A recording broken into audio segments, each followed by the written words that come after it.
ئەمێ زیاتر vê pirsê gotûbêj bikin mêvanên me hene di rêzê de destpêka em çine cem Hawar Mihemed Sidîq dîzaynera cilûbergên Kurdiya û xwedîkarê xwe ya hin salin. Hawar Xan dem baş û spas bû amadebûna we. Sereta ba bizanîn çend sal e êwa xawankarî xortanin û çend derfetîkartan rexsandiwe.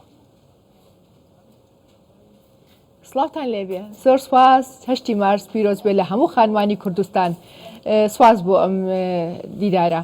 ئێمە ساڵانێکی زۆرە کارەکەین ئەتوانم بڵێم ئۆتەی چاوم هەڵهێنا و فامم کردێتەوە لە ماڵی ئێمە کاری دیزاینکردن هەیە یعنی ئەتوانم بڵێم بۆ ماوەیە ئەم کاری ئێمە بەڵێ چەند کەس لەگەڵ تو کار دەکەن خۆت و کێن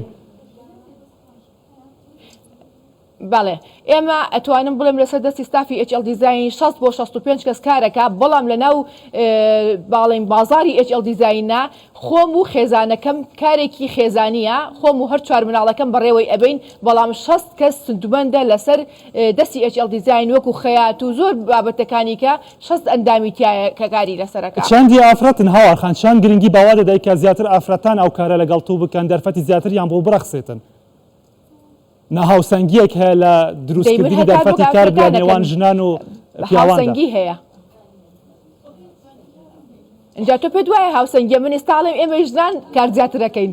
هەمووی ئافرەتن بە خۆشحاڵیەوە دەستخۆشیان لە یەکەم هەمووی ئێستا ئێمە کۆنتترۆلمان کردووە کاکە ئێستا ژنان هێزی ژنان زیاترە لە کارکردنەوەیەنە لەسەر قسەیە دەڵێن نەک تەنها ئەمڕۆ ڕۆژی خۆتان هەموو ڕۆژی خۆتانە و پیرۆستان بێ هەموو ڕۆژێک پێویستان بە پشگیری زیاترە ڕۆژی ئێمە بەڵێ من ئەڵێم براندی HL دیزاین 12 مان کار لەسەر کللتوری کوردیەکە کار بۆ زیندوکردنەوەی کورد ئەکا جلە کوردیەکان ئەکا لەبەرەوە کارمەندەکانیشمان لەگەڵ خۆمانە 12 مانگ دەست بەکارن و کارەکەن لەسەر کاری ئێمە باشە هەوار خان زیاتر ئێوە ئاگاداری ئەوان کە لەم کوتاییەدا کە سەیری بکەین ساڵانی ڕابردوودا تا ئێستا خواست لەسەر جلی کوردی زیاتر بووە ڕاستە هاوڕای زیاتر بووە ئەگە زیاتر بووە ئەمە تا چەند وای کردووە دەرفەتی زیاتری کار بڕەخسێتن لە ناو ئەو بازاڕەدا بە تایبەت بوو ژنان بازاری زۆر ڕاستە بازاری جلی کوردی بە خۆشحاڵیەوە خەڵکانێک خەمیان لێ هاتبوو کە ئەم ساڵ جلی کوردی و نەورۆز بەرمانگی ڕەمەزانی پیرۆزەکەی بەڵام زۆر بە خۆشحاڵانە خەڵکێک ئەو مەراسیمەی خستە ڕۆژی جلی کوردی و خستی هەشتی مارسەوە وەکو ساڵانی ڕابردوو جلی کوردی بە زیادەوە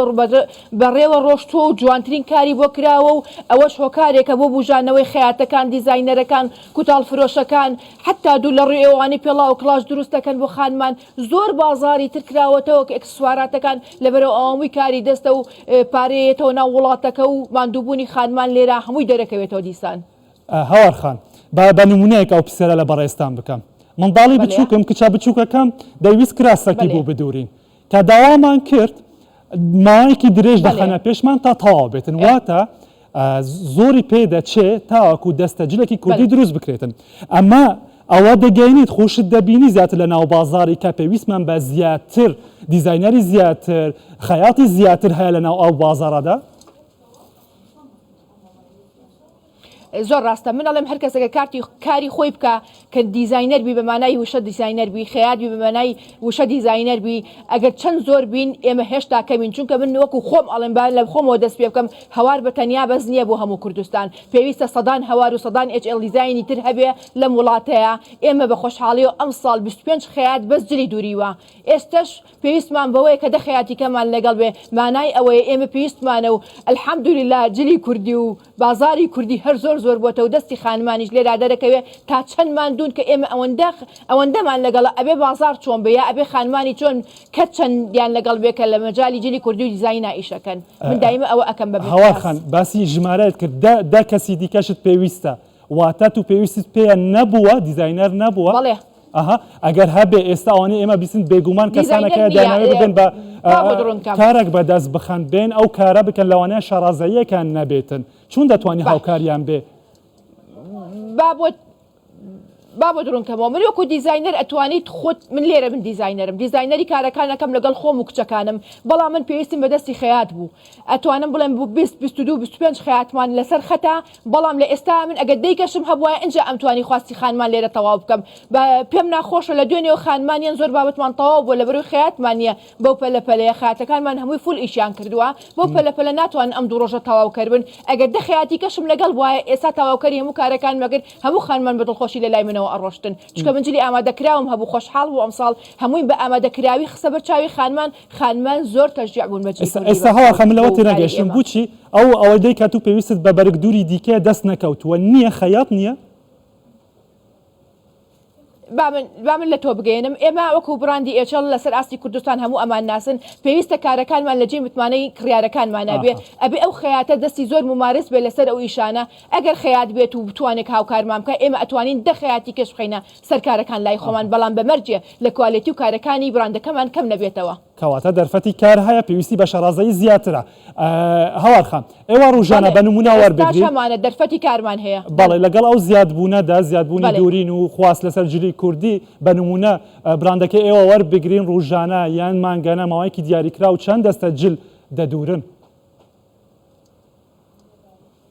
ئەتوانم بڵێم لە ماوەی ئەم دوو هەفتەیە کە قەرار دراجلی کوردی بپۆشرێت و ڕەبتی نەبوو بە نەورۆزەوە ئەتوانم بڵێم با ڕقم دەڵێن تۆزیاک ئەوە نیە قورسە بێ بەڵام بە سەدان دەستە جلی کوردی لێرە ڕۆشتوتە دەرەوە بۆ دەرەوەی وڵاتیش مێردەکە یەتەوە لێرە سێ قاتی بۆ ئەبا چوار قاتی بۆ ئەبا بۆ هەر وڵاتەیە لە وڵاتەکان لەبەرەوە کڕیارانی ڕۆژهەڵات کە ئەهاتنە ئێرە هەمووی با بڵێن دەرەوەی وڵات کوردانی هەموو هەلا شوێن نیشە جێبن لێرەوە بۆیان ڕۆشتۆیان بە ئۆنلاین یان ئەو تا ئێمە خۆمان پۆستێکن بۆ دەرەوەی وڵات